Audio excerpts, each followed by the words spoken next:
On Thai PBS World Tonight, a scene depicting cat poisoning in a Thai TV series sparks outrage over alleged animal cruelty.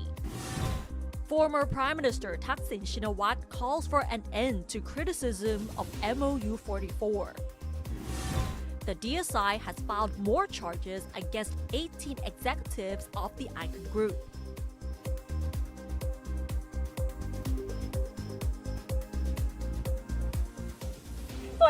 Good evening and welcome to Thai PBS World Tonight. I'm Nat Budnat. I'm Frank Kanchi. And guess what? We'll begin the program tonight with the biggest social media drama of the week. And I'm pretty sure you may have come across it already because this has triggered massive outrage, especially among the pet lovers. And that involves a scene in a TV series that depicts cat poisoning, and that is what we're talking about right now. A Thai historical TV series, The Empress of Ayodhya, has come under fire over a scene that you're seeing right here, which depicts a black cat dying after licking a cup of tea laced with poison. After the scene was broadcast, one of the actresses posted on X that the cat was not technically poisoned, but was sedated during filming. Some of the actors even replied to the post saying that the cat deserves an award for its realistic acting skills, but so far this particular post has already been deleted. Well, we gotta say that the scene itself is already problematic, but it was not until this particular post from one of the actresses that sparked outrage over animal cruelty during filming. And many people criticized the production crew, stating that it is actually not necessary to drug a cat when there are many other ways to depict the same scene without the need to put an animal's life in danger, such as through the use of computer graphics. Thai netizens went as far as calling for a boycott of the series currently being broadcast on Channel 131 and on Netflix through a hashtag campaign which is called Ban Mayor, or it means Ban the Empress of Ayodhya series. Meanwhile, the director of the series, Sun Si Law, posted on Facebook to clarify the filming procedure, stating that the cat was sedated under close supervision of the owner and animal experts. After the filming of that scene was completed, the cat recovered and is back to normal. He has since posted videos of the cat confirming that the cat is safe. Meanwhile, Channel 131 issued a statement which reads that they consider the safety and the welfare of the animals as their utmost priority, and they also explained that the cat was used during filming came from an animal modeling company, which includes experts with 10 years of experience in using animals for the filming.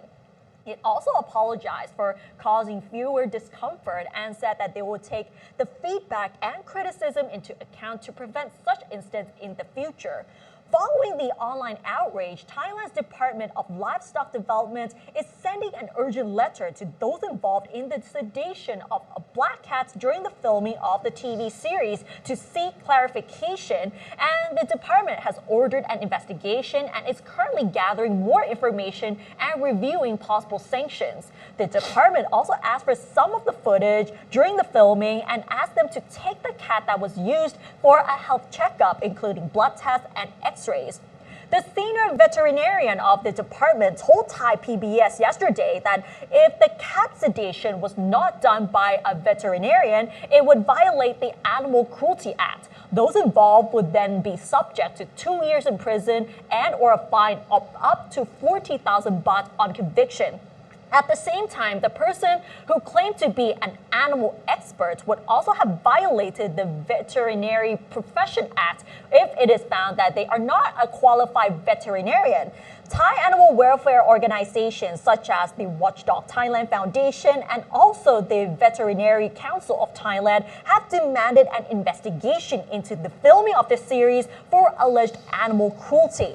The Watchdog Thailand Foundation has openly criticized the production crew for alleged animal cruelty during the filming of the TV series, pointing out that sedation must only be done under the care of veterinarians. They also said that no matter how they did it, this is still wrong. They have already committed a wrongdoing, and the production of the series has allegedly drugged an animal for the filming, which is considered animal cruelty. Similarly, the Veterinary Council of Thailand explained the dangers of cat sedation, saying that sedating a cat can affect its blood circulation and respiratory system. It also explains that sedation of animals is normally done to diagnose or treat illness or diseases or for the transport of large animals. Regardless, the sedation of animals must be done under the close supervision of veterinarians. So just this scene has sparked outrage on social media, and it has raised much more awareness about animal cruelty that is used particularly in filming. Yeah, all in all, of course, the government organization and of course the NGO right now is getting involved to see if there's any wrongdoing during this filming process. But of course, pet lovers, they feel heartbroken because of course you can see the scene here. Actually, I watched the episode already. I feel so real. I thought it's computer graphics, CG, to make it really real. But at the end, it's sedation. Yeah, I watched that scene as well. And when I was watching it, I was really surprised that they were like, you know, the cat was seen convulsing and somehow vomited as well. And shivering, shaking in a way. Yeah, so it looked really realistic. Yeah. But then it's also because of the posts that were seen on X as well from the actresses that they said that they were not really poisoned, but they were sedated during the filming. But that particular point has sparked outrage anyway, because no matter how they did it, this is still wrong. It's the controversial way to do it because, of course, as what we said and other professionals said, using sedation to animals is a very, very medical way. Yeah. As in, we put it into the film process. Wow, they cause the sparkling of controversy right now in social media platform. Yeah. And of course, government organizations already say that this wrongdoing could lead to 40,000 of fine, and of course, at the end, some people, if do the wrongdoing, could get in the prison. Yes, and we also have to mention that the online uproar still continues today, and some of the netizens have started digging up past TV dramas by Channel 1 where they were trying to point out that they have done this before in other dramas as well. Like there was like a TV drama over like 10 years ago which showed a pretty similar scene where a cat was actually poisoned because of the food. So people were suspecting that they may have done this all along. Hey, Channel 1, so this is the way, this is the time to clarify, as what you said, 10 years ago there was a case, and right now another case coming up. So this might affect the reputation of Channel 1. And of course, this one, Netflix gets involved. Yeah, but this can be a good case study for all the other channels and production companies as well if they use animals in filming. Because if you look at international standards, particularly in Hollywood, if they do use animals, no matter what, they would say that animals were not harmed during the filming. So to give them the viewer discretion that the animals were under close supervision by the experts, but in Thailand, we don't seem to have the same standard yet. And we don't have the regulation to, of course, restrain company from doing this to animal. So, of course, it's 2024. We have very good computer graphics and CG. And we still have AI, so we can create these characters, and that computer graphics have existed like over like decades ago. There was like a TV series by Channel 7 that they created this computer graphic and created this black cat. And so they've been taking this as an example for other channels that they could have used the same thing that Channel 7 has done like 10 years ago. So now with AI, they could just make a character out of it so seamlessly. Yeah, or just use AI and CG to create that vomiting action or a shaking action on the spot rather than just really use the sedation to cat. So of course, pet lover, we still have to wait for the investigation to see how the Channel 1 and Netflix will announce in the future. Right. And let's turn the page to the political scenes right now because, of course, the ongoing dispute about the Good Island right now call for the end of MOU 44. And right now we see Thaksin gets involved because he has called for an end to such criticism. Former Prime Minister Thaksin has called for an end to the criticism surrounding the Memorandum of Understanding, or MOU 44, which Thailand signed with Cambodia during his premiership over 20 years ago. He argues that it remains an interim measure, not a finalized agreement. Thaksin has urged opponents to avoid overreacting, remarking that some critics lack full knowledge of the details, yet are quick to voice opposition. The issue has gained considerable media attention as the MOU could potentially lead to a sovereignty dispute over Good Island. Last week, the opposition Palang Pracharat Party demanded that the government abandon the document and negotiate a fresh deal, warning that the current MOU could disadvantage Thailand in discussions over the overlapping maritime claim area. They argue that the document effectively concedes that waters of Thailand's Dra province, including those around Good Island, belong to Cambodia, alleging that Thailand granted Cambodia significant leeway to determine the continental shelf border without strict adherence to international law. When asked if his close ties with Cambodia former Prime Minister Hun Sen might represent a conflict of interest, Thaksin dismissed the concern as a separate matter. Thaksin's relationship with Hun Sen dates back to their respective times in office, with Hun Sen later appointing Thaksin as an economic advisor in 2019. Thaksin and his sister, former Prime Minister Yingluck Shinawatra, also attended Hun Sen's birthday party celebrations in Phnom Penh last August, just before Thaksin returned to Thailand from self-imposed exile. In February, Hun Sen, now president of Cambodia's Supreme Private Council, visited Thaksin at his residence in Bangkok, marking the first foreign visit Thaksin received following his release on parole. Another related story, the Tourism Authority of Thailand's Dra office has refuted claims by some resort operators on Good Island that media coverage of the MOU controversy has led to mass booking cancellations. Director of the TAT office confirmed that a review of bookings from November to January at 20 hotels on the island actually showed an increase in reservations. Occupancy for November stands at 72.4%, with more than 35,000 bookings generating estimated revenue of around 205 million baht. In December, bookings reached 74.5%, and in January, it's up to 77.5%. The director noted that while occasional cancellations are possible, this is considered normal in the tourism industry. So of course, right now you can see during Thaksin's premiership period, he signed the MOU, but right now he refused that. He linked with that the ongoing dispute on the island and of course around surrounding area. And right now, Thaksin said that we have to stop to talk about that. Yeah, it's interesting though that some of the resort operators on Good Island said that many of the bookings have been canceled because of this dispute. But then the TAT has actually refuted the claims already. So possibly it's going to be a tough one in terms of tourism. Yeah, in terms of tourism.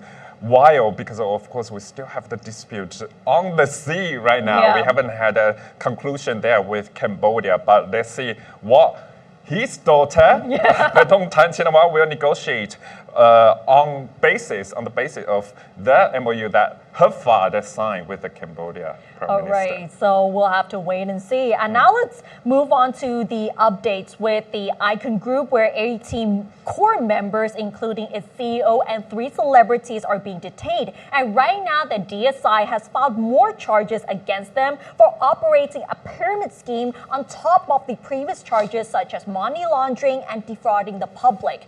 2 additional charges are to be filed by investigators from the Department of Special Special Investigation, or the DSI, against 18 executives and core members of the Icon Group who are currently being held on remand. DSI investigators will visit the Bangkok Remand Prison and the Central Women's Correctional Institute to inform the suspects of the charges, which include operating a pyramid scheme and committing offenses in violation of the direct sales and direct marketing laws. DSI's Deputy Director General said today that DSI investigators consulted officials from the Fiscal Policy Office and the Office of the Consumers Protection Board before deciding to file the 2 additional charges against all of the 18 suspects, in addition to the defrauding the public and money laundering charges that have already been filed before. Assets worth more than 320 million baht, including several luxury cars and bank accounts, have been impounded by the Anti-Money Laundering Office to date. Among the 18 detained suspects are 3 celebrities, namely Thaksin, who was a former TV host, Yuranan Pamabuntri, former Thai movie star, and actress Pichaya Watanamuntri, and all were arrested between October 18th and 29th. And the officials have the right to detain them with the permission of the court for up to 84 days, pending the outcome of the investigation. And this is actually an ongoing investigation, and so far over 10,000 victims have been counted so far since its very first case that I reported in early October. 10,000 victims, that is a lot, and that has sustained a total losses of over 3 billion baht. So you can see that this potentially pyramid scheme has affected the lives of so many people who have invested in this company. And it affects the reputation of Thailand too, because among the 10,000 victims there, international, foreign people, foreigners, they Yes. are also get involved too. So right now, of course, we are waiting for DSI and governmental organization to get deeper about this case. And of course, those people, we call it boss, right? Yeah, or those bosses. yeah, everyone are called bosses for some reason, including Boss Paul as well. Yeah, so all those bosses have been interrogated and of course got into custody, but right now we still have to wait. Yes, but this is a huge loss right there, Yeah. because imagine like 10,000 victims sustaining combined losses of over 3 billion baht. That is an immense damage, because those who have invested in this particular company, they may have lost it all just because of this. Yeah, and actually you do have a good explanation about how to distinguish the pyramid scheme and the real company. Yeah. And now, of course, for those people, in total, 3 billion baht. Wow, that's a lot. That's a lot right here. And now let's move on to the story. You know that Thailand has a lot of amazing tourist destinations, but regardless, you still have to be careful when you're traveling there, especially if you're a backpacker. And recently, an Indian tourist was found dead after falling into a waterfall in Samui Island. So search teams found the body of an Indian national in a pond about 1 kilometer from a cliff from which he accidentally fell into Namung 2 waterfall on Samui Island on Saturday. The victim went to the waterfall on Saturday with 2 Indian friends. He reportedly climbed up the cliff to take pictures despite warnings from his friends about the slippery conditions and strong currents and a warning sign. The victim fell from the cliff into the water and his body was washed away. A team of rescue workers soon arrived at the scene, but their efforts were eventually suspended due to heavy rain, and the search later resumed on land and in water courses until the body was located, covered by tree branches in a pond about 1 kilometer from the waterfall. The chief of the Public Disaster Prevention and Mitigation Unit on Samui Island said the remains of the victim will be returned to his relatives who are yet to claim the body.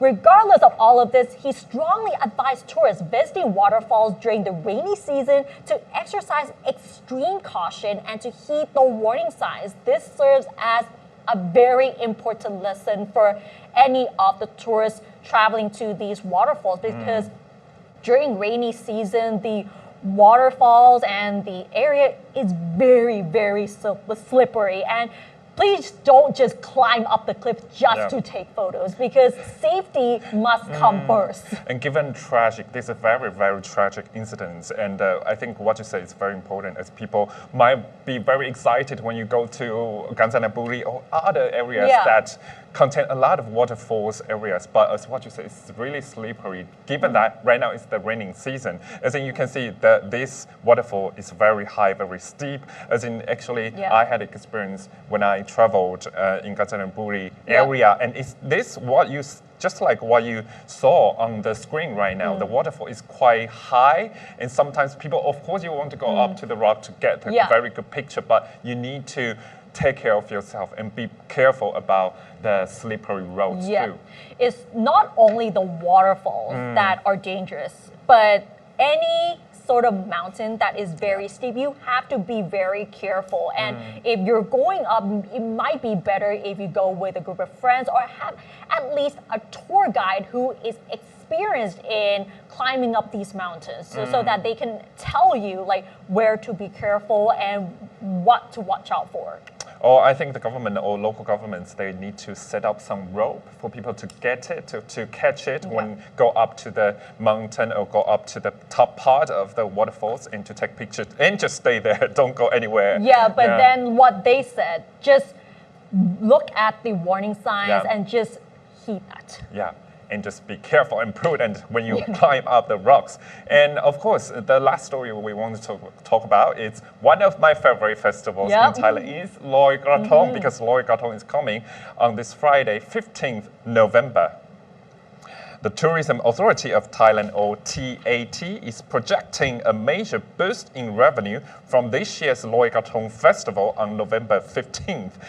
Estimates indicate that the festival will generate around 6.9 billion baht across the country, with the northern provinces remaining a top choice for Thai tourists. TAT governor stated today that travel during the festival is expected to increase by about 9%, involving nearly 2 million Thais. This uptick in tourism could result in a 12% rise in revenue compared to last year. The northern provinces are likely to be most popular among Thais. Over 568,000 people are expected to travel to northern provinces, marking a 7% increase from last year, followed by 380,000 in the central and western regions. Meanwhile, in Bangkok, more than 330,000 people are expected to take part in the festivities. The Tourism Authority has also planned Loy Krathong celebrations beginning this Wednesday, running through Saturday under the theme Amazing Night of Lights. Celebration will also take place in 5 other key locations: Sukhothai, Chiang Mai, Tak, Samui Songkhram, and Loy Et. And of course, you can see people flow those krathong on the river. Some people talk about we should use the digital Loy Krathong. Yep, like what you're seeing here. Last year they had this digital installations to portray the krathongs as well. So this we hope that this will be organized this year as well, the digital installations of the krathongs.